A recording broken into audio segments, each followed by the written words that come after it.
Здравейте, казвам се Стамен Белчев. Футболът е моят живот. Тези, които ме познават, знаят, че винаги съм бил критичен към себе си и към футболистите, които тренирам, но също така и към управляващите. Но сега съм пред вас, за да ви кажа, че в Хасково за първи път от много години насам се работи за спорта. Станислав Дечев направи за един мандат толкова, колкото другите ни бяха правили за 30 години.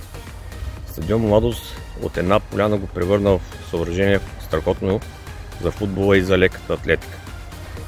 Освен това се направиха много игрища в кварталите и по училищата, ремонтираха се зали за тренировка, спортните клубове от детско-юношеския спорт се подпомагат редовно. Също така се направи един закрит плувен басейн, който е страхотно за град Хасково. Но това, което ме радва, че Станислав Дечев има идея за нова модерна зала, нови игрища и зала за тренировки. Подкрепям работещите хора, а Станислав Дечев работи за спорта в Хасково. Пожелавам му успех в предстоящите избори.